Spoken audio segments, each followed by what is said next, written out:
We're right in the middle of the Winter Olympics, and all eyes are on the ice. Team USA has already delivered big moments across the board. Madison Chalk and Evan Bates won silver in ice dancing in their 4th Olympics together. Jordan Stolz took gold and set an Olympic record in men's 1,000-meter speed skating, the US's first medal in that event since 2010. And he's looking for 3 more. And the Americans took home the gold in the team figure skating event. They were tied going into the final round with Japan, and then Ilya Malinin, the quad god, does what he does best in the free skate, pushed Team USA over the line to win the gold medal for the 2nd Olympics in a row. On the men's side, Ilya Malinin, the quad god, continues to redefine what is even possible with his bevy of quad jumps, including, of course, the quad axel. But it's the American women that I'm paying most attention to.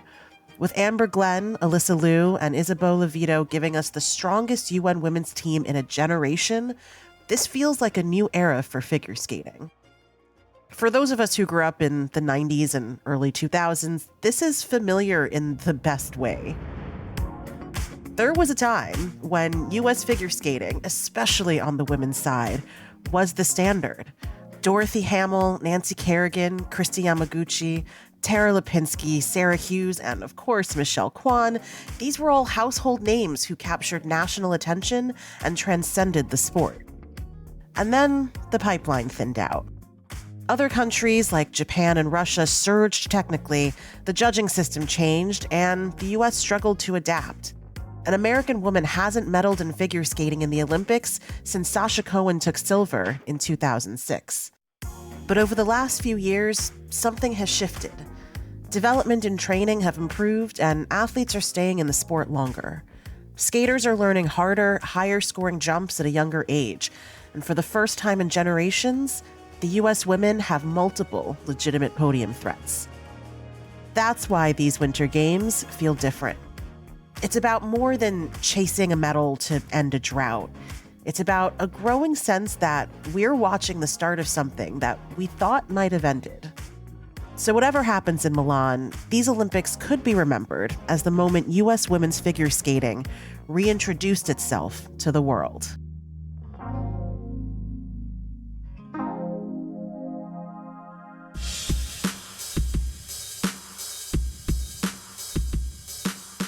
Hey everyone, it's Kavitha Davidson, and welcome to another episode of Sportly.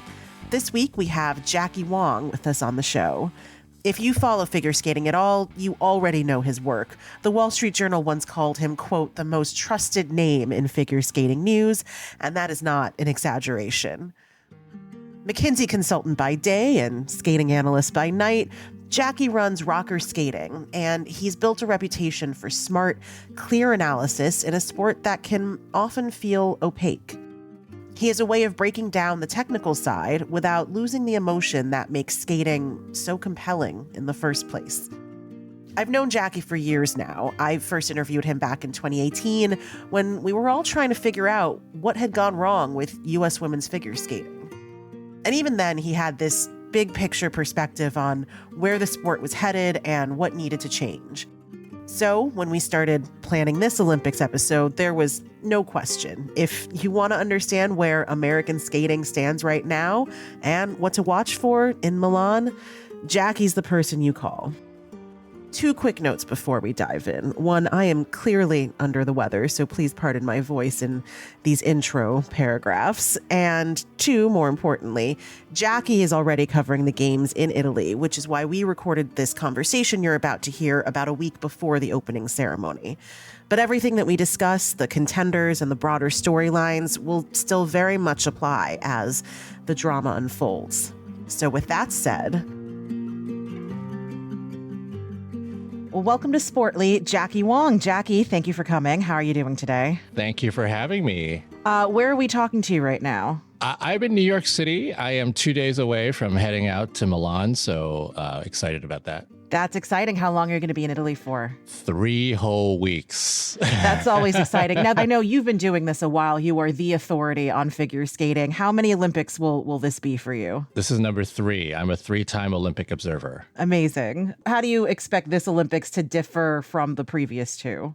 I keep telling people that this is going to be my first real city Olympics. 8 years ago in Pyeongchang, it was in the middle of a beach town. So there was like nothing around, and all you did was eat, sleep, and breathe figure skating, which I do anyway. But it was a different experience. And then of course 4 years ago was COVID Olympics in Beijing, and you might as well not have been in Beijing because you were just stuck in the bubble. It was interesting. And this one is squarely in the Milan area, at least. Like, it will be the first time that I am in like a city setting, and that I will be able to like maybe actually do other things. The full Olympic experience. Yeah, I guess so. Milano Cortina is expected to have higher viewership. Have you seen or noticed, just anecdotally, more interest in these Olympics than you have in previous years? I don't know about the Olympics because I am less plugged into like the Olympics as a whole, but figure skating, I'm having bigger numbers than I had by far than I had in the season leading up to Beijing. It's all relative, right? Because my numbers grow every single year, but like, 60-ish% of my audience is the US. And so at least for figure skating, there's a renewed interest, and for a lot of reasons, right? One of which is the fact that we have 3 world champions coming in to this Olympics for the first time for the US. It's very unprecedented. And I think that there's been more interest there, and there's just been generally more interest for figure skating over the past few years. All right. Well, you kind of set it up perfectly. Jackie, kind of can't believe that last time we talked was 8 years ago. I know. And it's because I was writing a piece for ESPN, the magazine, on the drought that the U.S. women's figure skaters in particular have been having. As of now, it has still been 24 years since the U.S. woman has won gold. It's been 20 since we've medaled. Obviously, that was Sarah Hughes. Just to lay the land, can you summarize what we talked about back in 2018, why there has been this drought, what has changed in the 8 years since then, and then we'll get to where we are now? It's been interesting in a lot of ways, right? Since 2022, the Russians have not been allowed to be in competition for ISU competitions, and therefore the whole landscape changed quite a bit. The whole reason for the Russian and Belarusian ban is the war in Ukraine. It had nothing to do, actually, with the doping scandal in 2022, which a lot of people in the figure skating community were kind of like, that's weird. But either way, right, the coincidence of the whole thing led to basically that there are no Russians in competition. In a lot of ways, the 8 or so years before 2022, the women's field was dominated by Russian skaters, and everybody was chasing the Russians. And so when the Russians were no longer there, the chase was different. And the Japanese women have always been very strong. And they were the ones who sort of were the first ones out in the realm of who's going to be the leader. And it was bronze medalist from 2022, Kaori Sakamoto, who just kind of went into this Olympic quad with all of the momentum and won 3 world championships in a row and was generally the most dominant, right? Even though there was still a lot of competition. Then you see the 4 years build, and the 4 years built with a lot of skaters who were pushing toward Kaori Sakamoto's level, which was frankly as good as the Russian levels without the quads, right? I think the technical thing was the big difference. If you looked at post 2022, you were still looking at the US being in the position of where it was for probably the last decade and a half, which was like, it would be great if they could be part of the medal conversation. They're definitely in the top 6 to top 8 conversation. And that's where we saw, right? That's where we saw Gracie Gold and Ashley Wagner and Mirai Nagasu and Karen Chen, right? Like the skaters of that era, they all had medal potential if everything went right. That, oftentimes everything went right outside of the major championships for them. And so it didn't actually lead to medals. And so at the very beginning of the quad, it was sort of like that. And then as the quad continued, you had then the emergence really of three generations of skaters, starting with Isabel Levito, who was the junior turned senior of the opening of this quad. And we were expecting her to then become one of the, if not, the person leading to the Olympics. And she's going to the Olympics. And then there was the reemergence of Amber Glenn, who is really two generations farther ahead than Isabeau was, right? Amber was a junior in the mid 2010s. And so she's the elder statesperson, if you will, of that at 26 years old. Yeah, exactly. In her mid 20s. The fact that she's really just been digging into her mental toughness and her consistency. She often is the one who wins practices because she is so good and she is so talented, but she just has had a very hard time putting it together in competition. And finally, we are seeing it from her. And it was a revelation last year when she swept the Grand Prix and went into the World Championships undefeated, right? Like that was just huge. And then little did we know, sixth place in 2022, Alyssa Liu retires after 2022 Worlds and decides that she loved the sport too much because she hated it when she retired. But she loved the sport too much to not give it another shot. And she came back last season. That was the first little did we know. The second little did we know was that in 6 months, she was able to go from, I'm just coming back to skating, to I'm going to win the first world title for the U.S. in women's skating since 2006. Just last March. I just don't even understand how that was possible. And so I talk about the three generations. She represents the middle generation amongst those three. And so it's so weird to see U.S. skating in this way because we often see it's the same cohort coming up, right?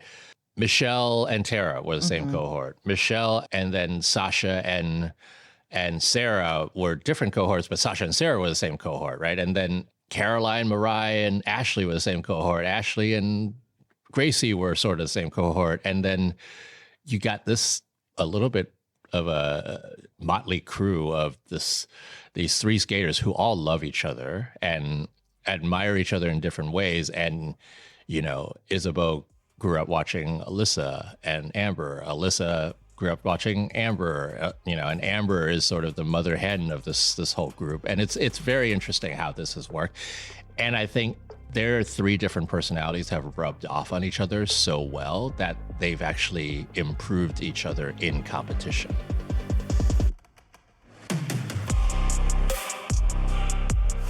I love that you break it down that they're three different generations because it is very easy to, go to the, as you said, the elder stateswoman versus the kind of young blood. Amber Glenn at 26, as we said, reigning U.S. champion. She's won 3 consecutive, only U.S. woman to do that aside from Michelle Kwan.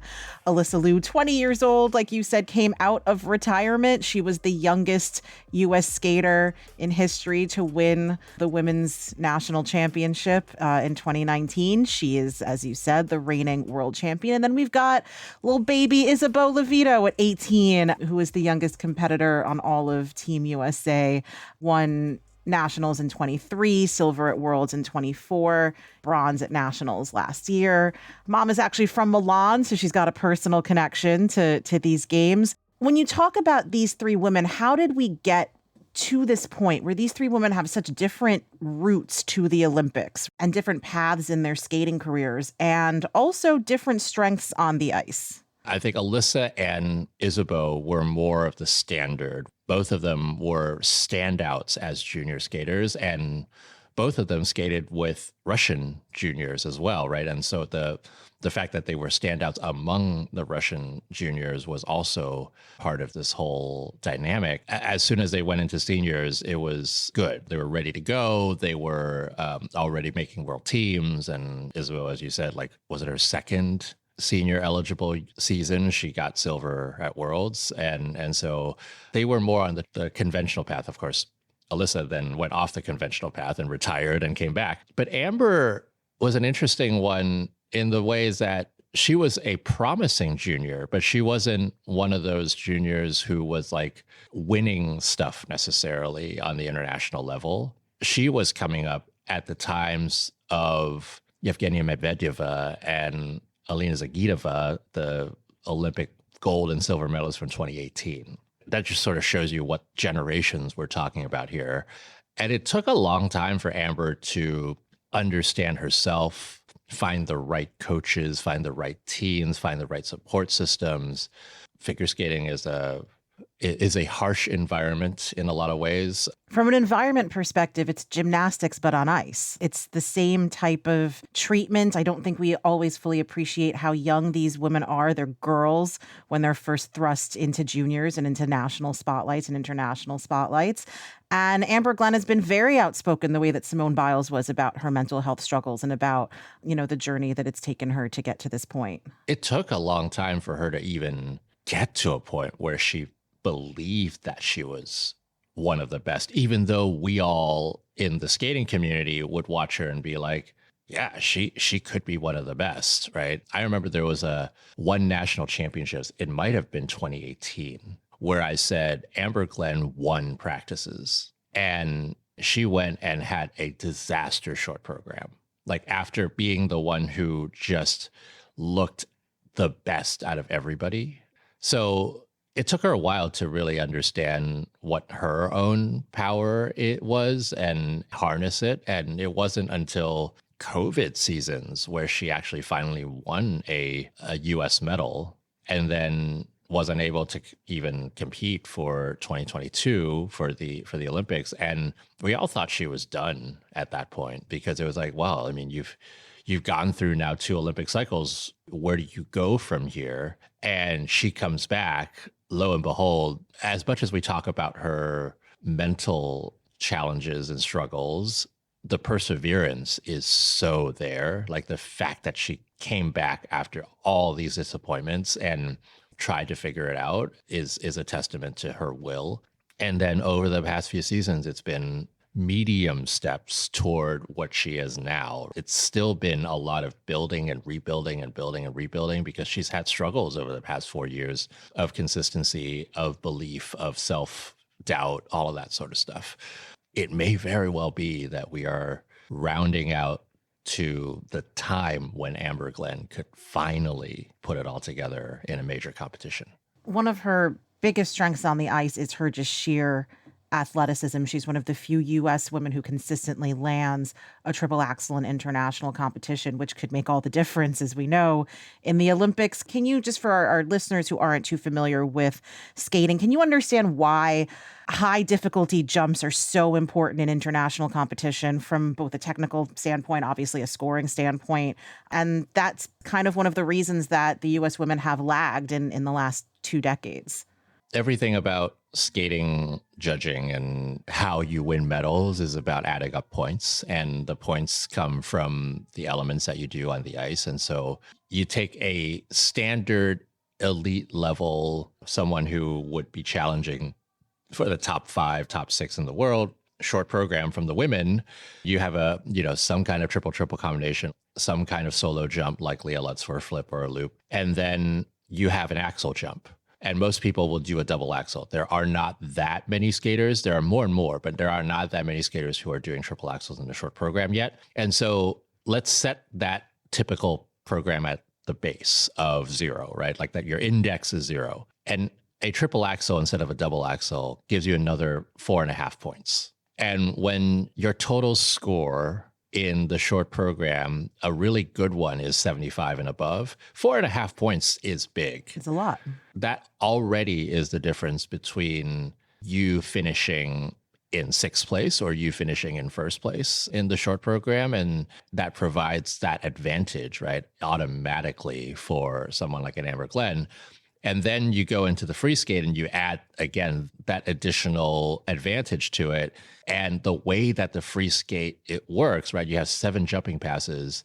all of that stuff added together, you actually get a little bit more than 4.5 points because of the way that Amber constructs her program. And so all that is to say, her base value over the typical women's skater is a good 9 to 10 points higher than what you would have. And therefore, right, that puts her in a different kind of league for medals and, all that sort of stuff. Has she changed anything in previous years to be able to land those jumps more consistently? Persistence is a thing, and she is Steph Curry those jumps. Yeah, she just like, I do remember talking to her 3 years ago when the triple axel wasn't super consistent yet, and she was trying it, and everybody was like, "Why are you trying it? It's like, it's not clean.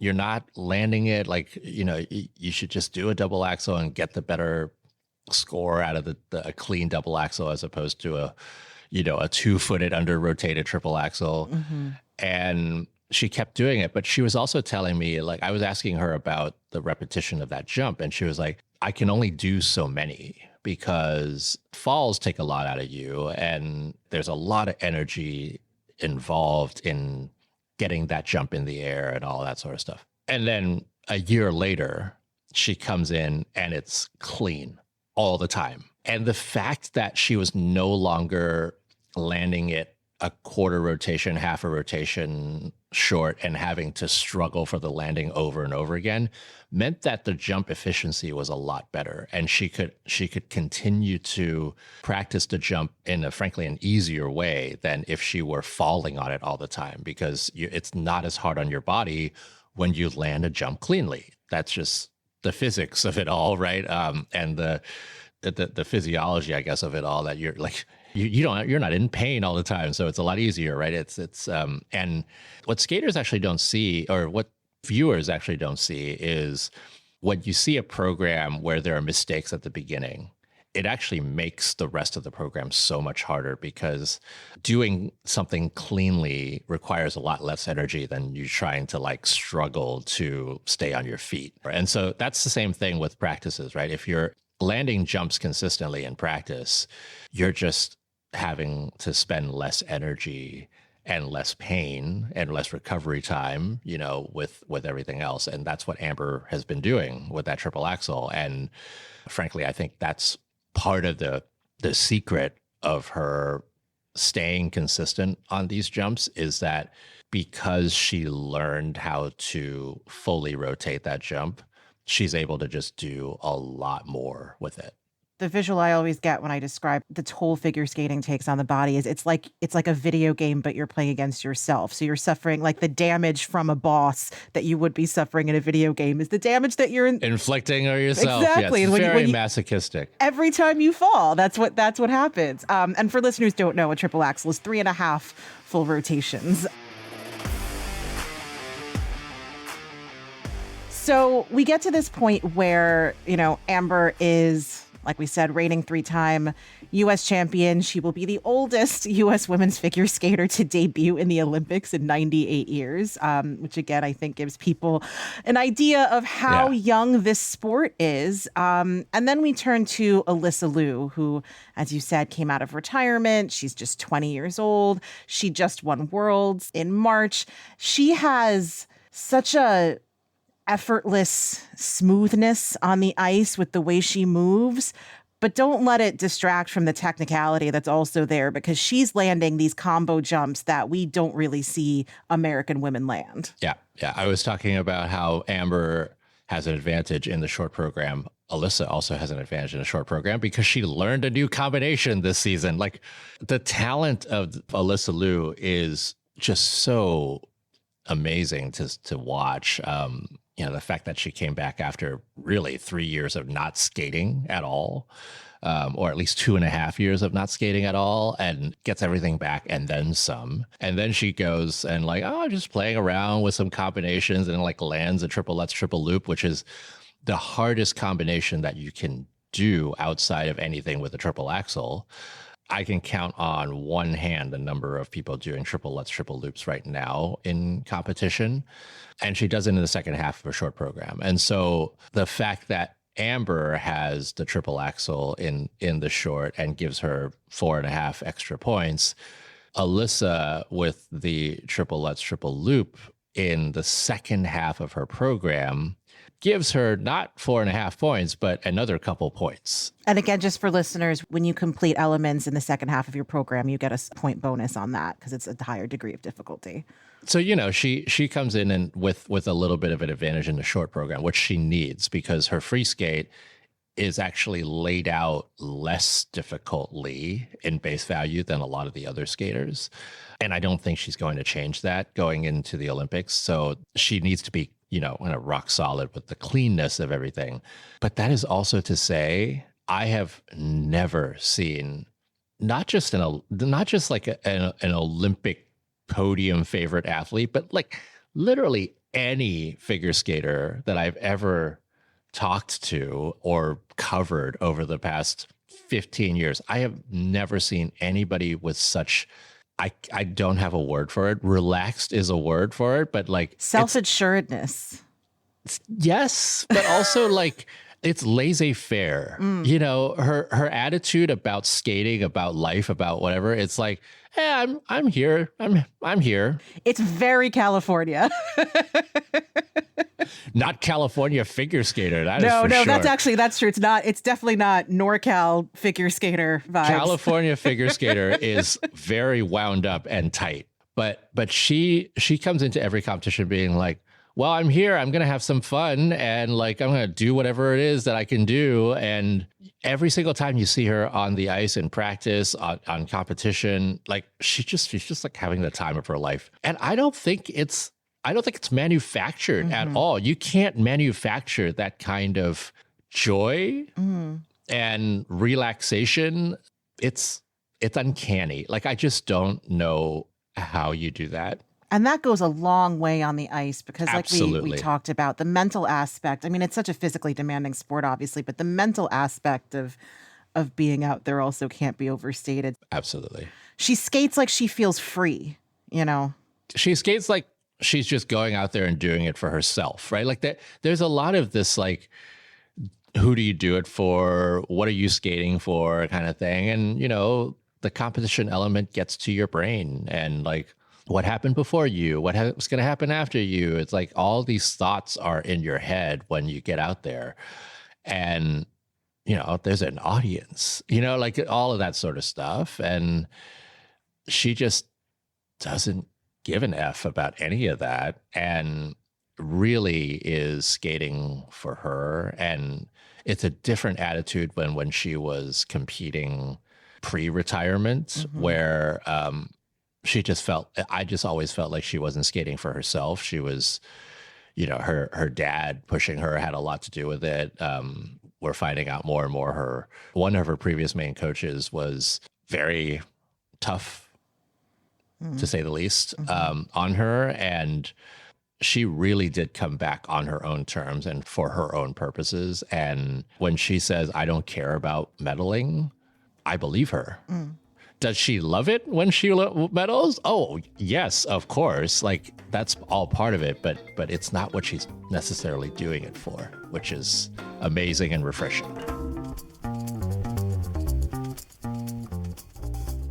First of all, let's back up. We should just take a second to recognize that it has been decades since we had two legitimate podium threats on the U.S. women's figure skating team. 3 legitimate podium threats. My apologies to Isabel. I will say there have been 3 teams in my lifetime and in my figure skating lifetime that the U.S. has sent who you can say are all medal contenders. This is one of them. The last one was 2002 with Michelle Kwan, Sarah Hughes, Sasha Cohen. They finished 1, 3, and 4. The one before that was 1992, Christy Yamaguchi, Tanya Harding, Nancy Kerrigan. They finished 1, 3, and 4. And last year at the World Championships, Alyssa, Amber, and Isabel finished 1, 4, and 5. Not in that order. It was Alyssa first, Isabel fourth, Amber fifth. We're coming in with 1, 4, and 5 out of the top 5 from Worlds. And those are all very much legitimate for threats for the podium. Amber and Alyssa have a better shot at gold. I think they have a higher ceiling out of the 3 of them. And certainly more experience. I think between the 2, it's really hard to say. It kind of depends on the day. I think the team event, which happens before the individual event, which I expect both Alyssa and Amber to skate in. But in my mind, Amber has a higher ceiling than Alyssa does, sheerly because of her base value. But Amber will have to be much more solid on the landings of her jumps if she's going to get there. Like, she needs to be as free as she was in the short program at US Nationals, where she skated the short program of her life there. And if she does that for 2 programs, it's a big if, but if she does that for 2 programs, that is Olympic champion material. Yeah. From other countries, who's the main competition? Who's standing in their way? So it's been the US versus Japan story for the last few years. And really, it was Japan for a long time, right? It was Japan being like, okay, well, we have some of the best in the world. And the US just sort of inserted itself back into the picture kind of mid-season of last year. We still remember last December, there's a big event in the fall called the Grand Prix Final that happens in December. To qualify for the Grand Prix Final, you have to have done very well in 2 pretty big international competitions before that to qualify. And so last year, the joke was the Grand Prix Final was Japanese nationals plus Amber. It was 5 Japanese women plus Amber Glenn. Amber Glenn ended up winning that whole thing. So she won, quote unquote, Japanese nationals. And then this year, it was 4 Japanese women plus Amber and Alyssa. And Alyssa ended up winning the Grand Prix Final. So it's very interesting how that all works. But Japan also sends 3 women who all have legitimate podium medal contention possibilities. Kaori Sakamoto, the 3-time world champion, Mona Chiba, who won world medals, and Ami Nakai, who is that junior turned senior who just has burst onto the scene this year and has a triple axel. It's not as consistent as Amber's, and that's the thing that's going to be potentially the Achilles heel for her, is she needs to have that triple axel in order for her to be podium competitive.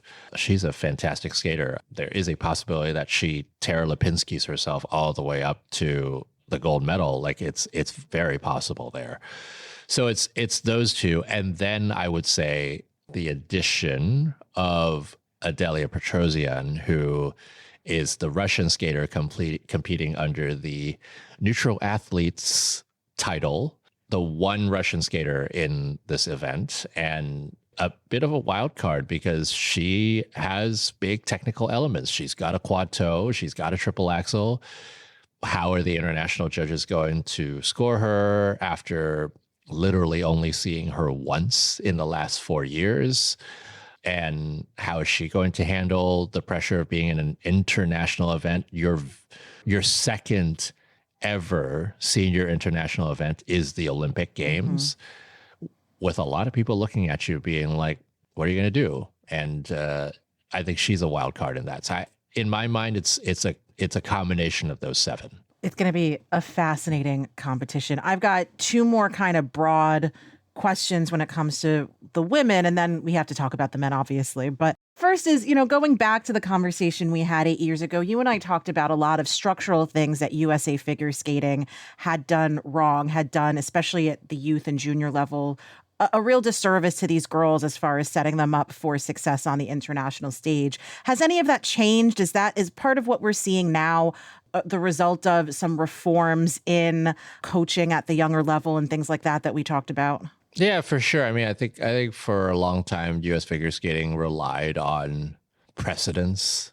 Michelle Kwan is like dominating, so all these little girls are going to go and become figure skaters, and chances are some of them are going to be good. I'm oversimplifying it. Right? It's not like they didn't have a development program, but the development program was less rigorous and less structured than it became over the past 10 years. And development programs take time. Pipelines take time. Pipelines also require a good bit of luck, right? Like, not everybody you think is going to become the best actually becomes the best. And, there have been some starts and stops on that.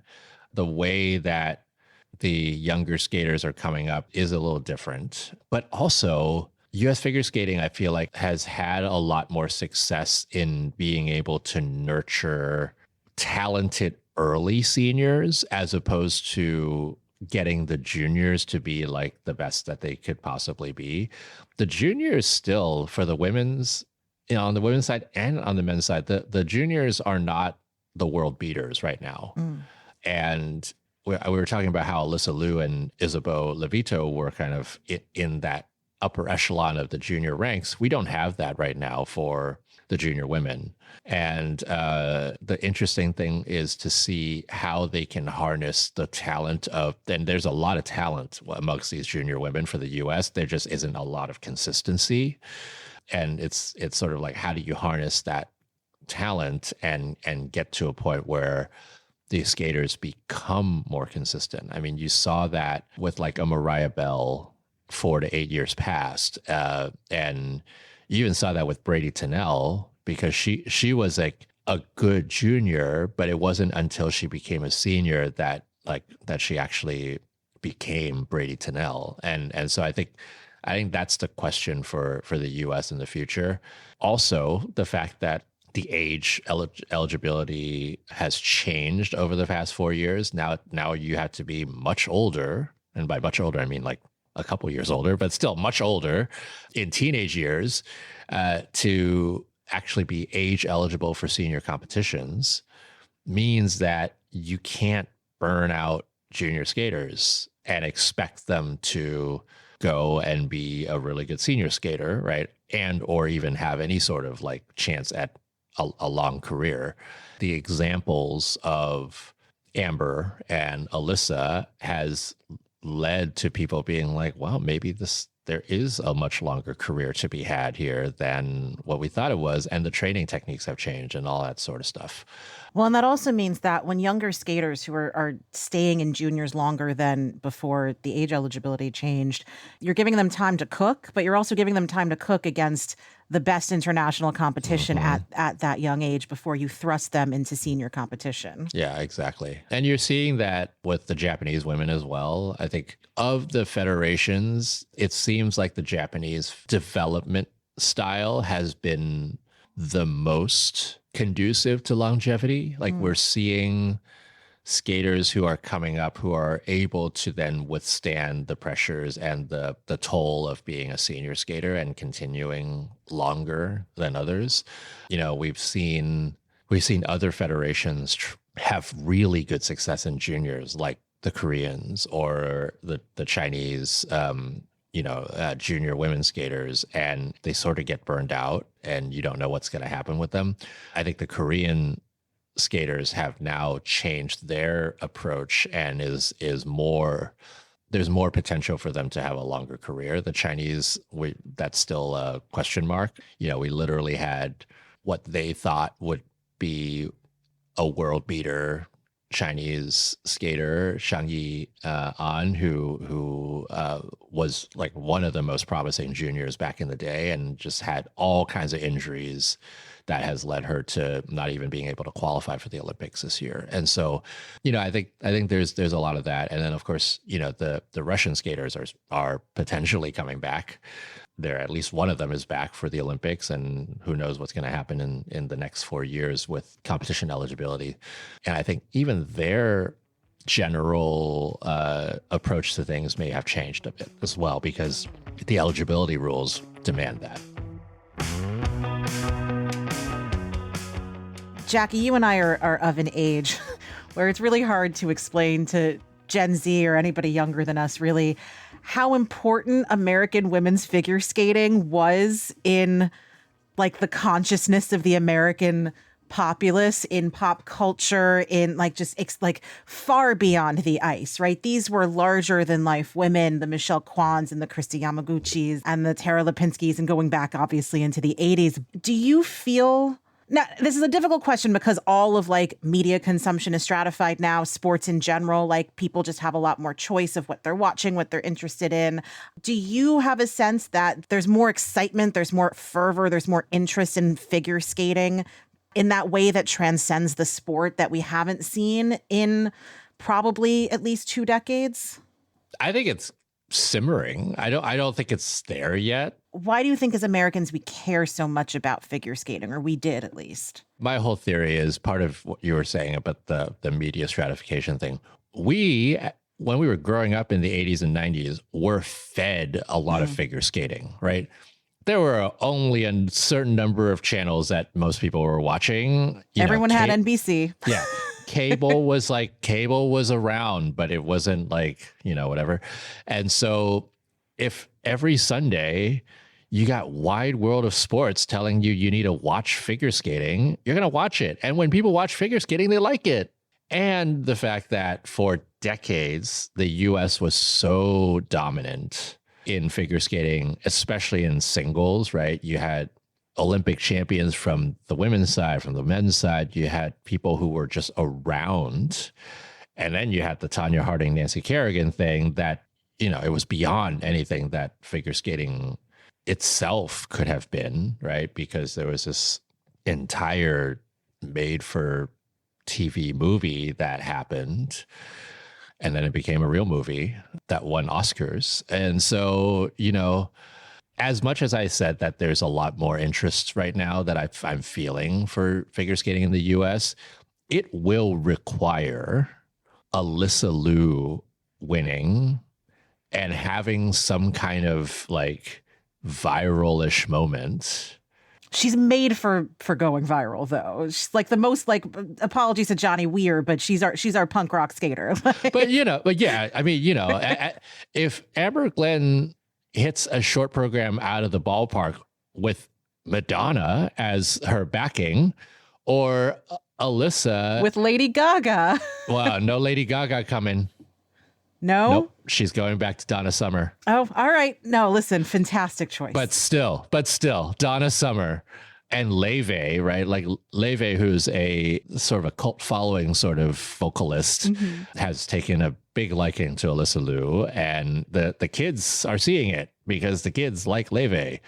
It will take something, right? It definitely will require one of the American women to win a gold medal in order for us to even think about something going viral. But I still think about Christy Yamaguchi in 1992. Her career, if you think about it, her figure skating career at the very top was 2 years. It was 91 when she won Worlds, 92 when she won the Olympics, and then she was gone. But she wasn't gone from the consciousness because we had world professional competitions and she was still around. And the fact that people still know who Christy Yamaguchi is and know the name, it boggles my mind. I get why people remember Michelle Kwan. I get why people remember Tanya Harding and Nancy Kerrigan. But Christy Yamaguchi is one of those that I love that she's part of the cultural consciousness, but also like how did that happen? You know that I figure skated when I was younger, so this is like absolutely 5-year-old Kavitha watching all of these things. I constantly tell people who don't really follow skating very closely, like, imagine if Christy Yamaguchi, even in just those 2 short years, if she were coming up in the social media age, because everything she did on the ice, between the interaction with judges, the showman, like all of that would have been instantly viral. So I think that that's one of the reasons that she still kind of sticks around in our minds. That and having a very good name for people to remember. Also that. We have to talk about the men. We're sending 3 extremely talented men to Milano Cortina, but it just starts with Ilya, the quad god. Break down this world champion. He's, he might be the best men's skater that we fielded in 2 generations. Don't forget about Nathan Chen. Well, yes, of course. The thing that I keep saying is the sheer fact that we've had 2 who we call once in a generation talent in a generation. It's like having 2 century storms in 2 years, right? Nathan Chen, when he was around, we all thought what he was doing would not be possible, at least in a consistency basis, because he was just hitting everything so well all the time and was so consistent in the hardest stuff you could possibly do. And then Ilya Malinin comes along and does something even harder and continues to then also be consistent. He's maybe not over the past 4 years as consistent as Nathan was in his 4 years of dominance. He's been dominant because the rest of the men's field is not quite up to his level of technical prowess, right? And hasn't been able to make that challenge. Whereas in Nathan's era, there was arguably a deeper field at the top, deeper and more consistent field at the top. And so Ilya comes in as dominant, if not more so, than Nathan was coming into the 2022 Olympics. And it's a very interesting thing to see what his first Olympics is going to be like, because this really is the thing that everybody has been setting him up for over the past 4 years. Like ever since 2022 finished, once 2023 started, it was like, oh, Ilya's going to win the gold medal in 2026. Especially within American media circles, that was such the narrative. And so that's what we've been seeing is him rising to the top. And again, it's something of an American versus Japan battle here, where he is heads above the competition right now. If he skates cleanly, nobody can beat him. Just for context, again, for listeners, Ilya Malinin, the first and only skater to land a quadruple axel in international competition. And that was in 2022, and he's done it fairly consistently since.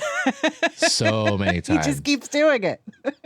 It is going to be this battle of him being invincible if he's clean, but he has to be clean. If he makes mistakes and others are clean, he opens the door. And, Yuma Kageyama is the one most likely to step through that door. He's the reigning Olympic silver medalist and Japan's #1 for the past few years. And so, I think it'll be an interesting competition. But also, the men have just been a bit of a mess consistency-wise, and a lot of things can happen because these programs that they're putting out are difficult, and the men internationally have not proven to be the most consistent skaters, and that leads to chaos. I mean, after you go from Ilya, then you've got Andrew Torgashev and Maxim Nomov. Not to disparage them at all, they're fantastic skaters, but just the level of drop off from someone of Ilya's technical ability to what we see with these other two skaters. But give us the quick preview of Andrew and Maxim. I mean, what's interesting with Andrew and Max is that they actually have some good technical arsenal under their belts. It's just that they've never been particularly consistent. And you put a clean Andrew or a clean Max in this field, and they're readily top 10. If not top 6. They both are really strong basic skaters, have really good programs, and have 3 quads, right? Like 1 in the short and 2 in the free. But the problem is, are they going to land them, right? And how are they going to skate and all of that? Expectations wise, if they find themselves in the top 10, I think that's a win. I think most people will expect them to be somewhere in the 10 to 20 range, but again, you just never know how this is all going to work out. Well, finally, Jackie, is there anything that we haven't covered? Anything in pairs that you want to point out? Anything in the team skate? Like, what are you most focused on looking for in these games? I'm very excited for the team event. And this is number 4 Olympics where the team event has actually happened at the Olympics. And the first year it happened, people were like, what is this thing? Like, why do we care? And then people started realizing that, oh, right, we can win an Olympic medal in a team event. And so they started caring a lot more. And, after 4 Olympic cycles, it feels like people are finally understanding like how to pace themselves and all that stuff. I talk about me being there for 3 weeks. I'm there basically the entire time that the skaters are going to be practicing. I get there the second day of practices. We're taping in the middle of the week here at the end of January, and the Japanese skaters who are going to the team event have already gotten to Milan. The US skaters, I believe, have already gone to Milan. So for like someone like a Kaori Sakamoto, right, who's there right now on January 29th, she's there for almost a month. Yeah. And has to skate, basically has to compete in 2 different competitions, right? In this whole thing. So that's the interesting thing. And they're understanding how to pace themselves a little bit better. But I do think that the team event brings a very different kind of element to figure skating in general. It's faster paced. Mm-hmm. It is top skating back to back to back to back all the time. Like you have some of the best skaters in the world just like doing their stuff, and you don't have to wait for 25 skaters until you get to the final group. You are in the final group basically all the time. And so the sort of excitement of this event is going to be interesting. For me, as a figure skating nerd, the strategy of this whole thing is going to be very interesting, because you want to be putting out the optimal team to get you a medal, a gold, and you also want to be optimizing these skaters for their individual events so that you don't over compete them or over practice them or whatnot. And some people are going to have to skate 4 programs in 3 weeks, and some people are going to opt to skate 3 programs in 3 weeks. And like it's going to be very interesting how that all goes and what the strategy actually means for the teams and how they're going to think about allocating their talent.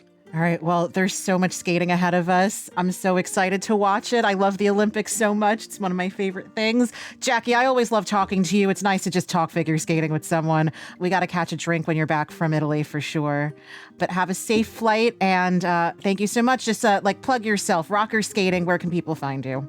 Find me at rockerskating.com and at rockerskating on all the socials. Awesome. Jackie Wong, thank you so much. Thank you.